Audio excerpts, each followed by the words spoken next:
There are several key dimensions of sustainability. First of all, the issue of sustainability should have a long-term perspective.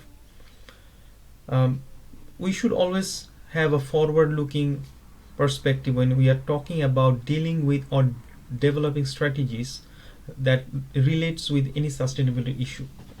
We should consider the implication of our current action for the future generation, as the definition indicated. There needs to be some interconnectedness because sustainability encompasses economic, environmental, and social factors that we are going to explore a bit in the future chapters. So there needs to be some interconnection between economic activities, environmental, and social factors whenever we are trying to design some strategical aspect of achieving sustainable goals.